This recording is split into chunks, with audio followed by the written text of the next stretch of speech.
대전 MC 라디오 3830 상담실, 오늘은 스케일링에 대해서 알아보겠습니다. 도움 말씀에 바른길치과 정기룡 원장입니다. 안녕하세요. 네, 안녕하세요. 네. 자, 우리가 구강 건강을 위해서 스케일링이 중요하다 여러 번 말씀드리고 있는데, 먼저 스케일링이 어떤 치료인지부터 정확히 짚어보죠. 네, 스케일링은요, 칫솔질로 제거되지 않은 치석, 그리고요, 치아에 부착된 이물질들을 전문적인 방법으로 제거를 해주고요. 그리고 그 치아 표면을 매끈하게 다듬어서 칫솔 제하기 좋은 상태, 관리하기 좋은 상태로 만들어주는 술식입니다. 네, 치아에 이렇게 부착된 어떤 이물질이라든지 치석을 제거하는 게 스케일링이다 이렇게 말씀해 주셨는데, 네네. 우리가 평소에 이를 열심히 잘 닦으면 네. 치석이 안 생기는 거 아니에요? 네, 맞습니다. 열심히 이를 잘 닦잖아요. 네. 그러면 치석이 잘 생기지 않습니다.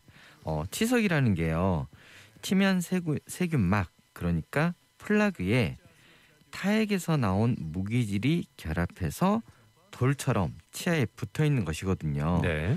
그런데 타액, 그러니까 침이 안 나오게 할 수는 없고요. 그러면 플라그만 잘 생기지 않게 해주면 되거든요. 네네.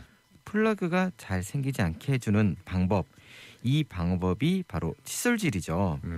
그러면 칫솔질을 잘 하잖아요. 그러면 플라그가 잘 생기지 않고, 그러면 결과적으로 치석은 잘 생기지 않는 것이죠. 네. 자, 그렇다면 그 칫솔질을 잘 해서 치석이 생기지 않았다.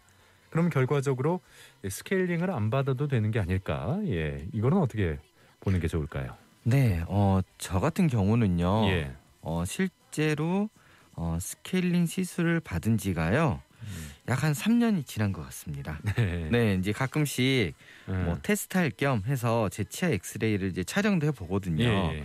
그런데 이제 치석이 있으면 엑스레이에서 좀 관찰이 돼요. 네네. 그런데 엑스레이 보면 치석이 관찰되지 않고요. 네. 눈으로도 잘 보이지도 않고요. 네, 그래서 이제 결론을 말씀드리면 칫솔질만 잘하잖아요. 네네. 그러면 치석이 잘 생기지 않을 가능성이 크죠. 아, 네네. 그래서 지금 스케일링 치료를 받은 지 한 3년 정도 됐다 이렇게 네네네. 말씀하셨는데, 네. 뭐 우리가 칫솔질 뭐 잘하면은 뭐 치석 잘 안 생긴다. 뭐 네네. 누구나 다 아는 사실 아니겠습니까? 네네. 그렇다면 칫솔질 나도 똑같이 하는데 왜 나는 치석이 생길까? 이런 또 불만 아닌 불만을 그렇죠. 가질 수가 있죠. 네네. 예. 저 같은 경우는요, 특별히 치아 관리하는 방법이 따로 있지는 않습니다. 예. 칫솔질만 한 5분 정도 하고 있고요. 5분이요. 네, 대신에 이제 꼼꼼하게 닦긴 하죠. 그리고 이제 치실 같은 경우는요, 일주일에 한 번 정도? 네, 그런데 좀 안 하다 보면 네네. 한 달에 한 번 정도 하는 경우도 있고요. 네. 그렇습니다. 그래서 이게 칫솔질이 정말 최고의 구강 관리 방법입니다.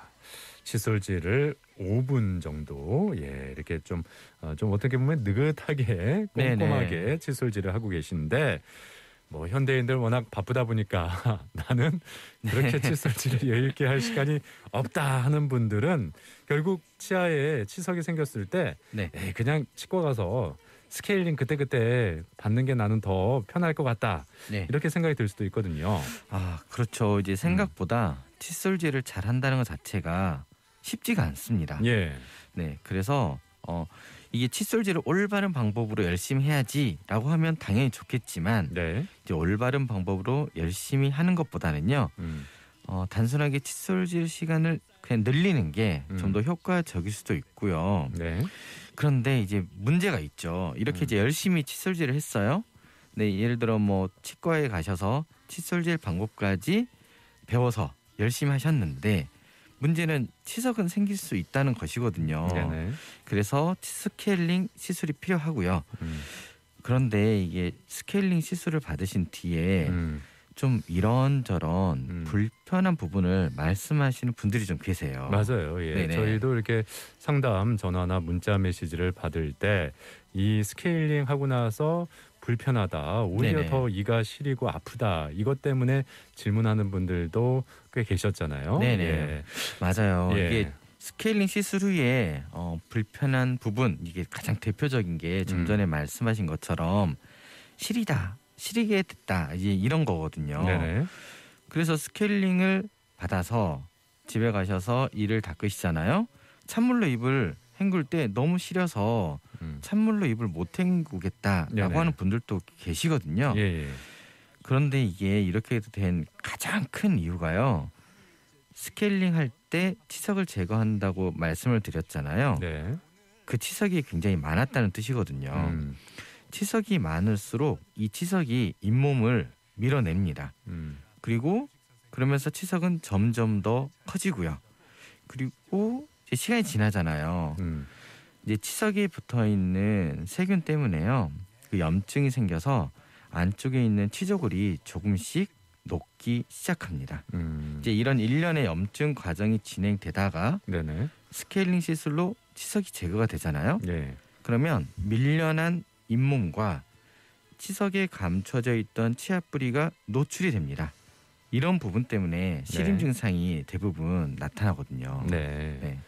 이렇게 스케일링 시술을 받을 때 시린 증상이 좀 나타나서 이게 시술 받기 어려워하는 분들도 계시잖아요. 네, 있습니다. 이럴 때는 어떻게 하는 게 좋을까요? 이게 스케일링이라는 시술이 치과에서 초음파 기계로 치아에 붙어 있는 치석을 떼어내는 것인데요. 네. 이때 열이 많이 발생을 합니다. 그래서 물로 식히면서 스케일링을 하거든요. 네. 그런데 이 물 때문에 시린 경우가 좀 있어요. 물 때문에요? 네. 그러면 왜 그러냐면 초음파 기계는 달달달 떨리거든요. 네. 떨릴 때 굉장한 열이 발생됩니다. 예. 실제로 초음파 기계를 손톱에 대고 물을 뿌리지 않고 해보면요. 손톱이 금방 뜨거워져요. 네. 데이거든요. 네. 그래서 이제 물을 사용하면서 이 열을 식히는데요. 네. 그래서 이제 스케일링 시술할 때 이런 불편함을 최소화하기 위해서 치과에서 하는 방법이 몇 가지가 있습니다. 몇 가지가 있어요. 네네. 예. 그럼 어떤 방법들이 있을까요? 가장 흔하게 알려져 있고 많이 하는 방법이요.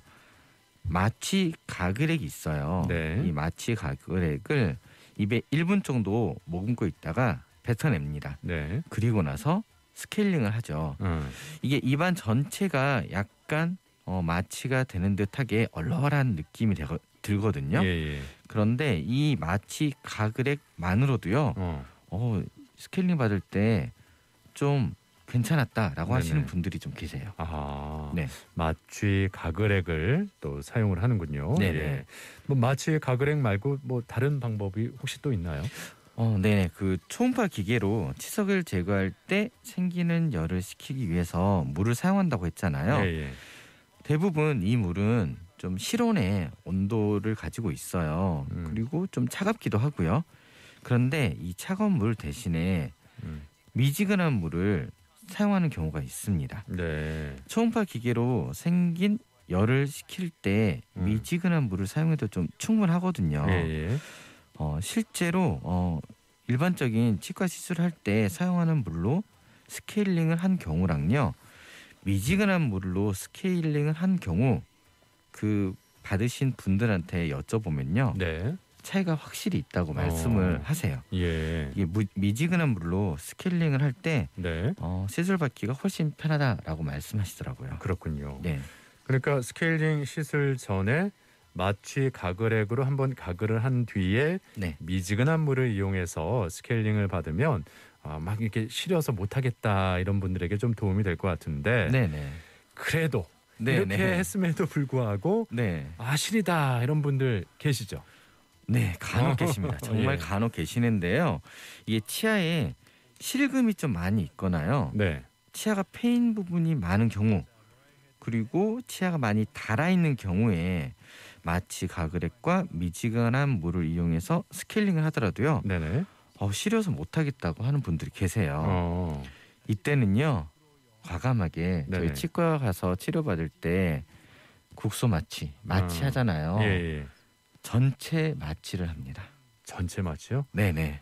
그러니까 보통 사랑니 뽑을 때 이렇게 부분 마취 하는데 지금 전체 마취라고 하셨는데 전체 마취라고 하는 거는 입안 전체에다가 뭐 어떻게 주사를 여러 반을 이렇게 꽂는 건지. 네네. 예. 저희가 충치 치료 받을 때 네. 치아 썩은 부위 제거할 때 시리고 아프고 그런 것 때문에 마취를 하잖아요. 예. 어떻게 보면 스케일링도 마찬가지죠. 치과 시술을 받는데 시리고 통증이 있다면 네네. 시술을 받지 않는 것보다는 시술을 받는 게 좋으니까 예. 마취를 하고 시술을 받는 게 좋겠죠. 예. 이제 간혹 스케일링 시술 받으러 치과에 오시는 분들 중에요. 네네. 정말 처음부터 예. 마취해달라고 하는 분들이 계세요. 정말 계십니다. 예. 이런 분들은요 무조건 전체 위아래 좌우 네. 전체 마취를 한 다음에 스케일링을 진행을 합니다. 저는 그 마취 주사 그 한 방 맞을 때도 되게 네, 예 겁나고 좀 이렇게 아파가지고 네, 좀 그러시죠. 그랬는데 네, 이걸 입안 전체에 마취한다 그러면 네, 여러 번 이렇게 좀 맞아야 되는 거잖아요. 그러니까 네, 여러 맞아요. 부위 한 몇 부위 정도. 8부위 정도. 네, 바늘로 여덟 네. 부. 그런데 그런 분들은요 예. 그렇게 얼마나 해서라도 싫으면, 네, 이게 스케일링 받으실 때 예. 정말 고문과 같다고 말씀하시더라고요. 예. 그래서 자기는 차라리, 본인은 네, 예. 차라리 바늘 이렇게 네, 찔리는 게 마취받는 낫다. 게 낫다 말씀을 하십니다. 그런 분들도 계시군요. 네네. 예. 자, 3830 상담실 오늘 이렇게 스케일링에 대해서도 알아봤고 치과 질환 전반에 걸쳐서 여러분의 궁금증 풀어드렸습니다. 지금까지 치과의 정기룡 원장이었습니다. 수고하셨습니다. 네, 수고하셨습니다.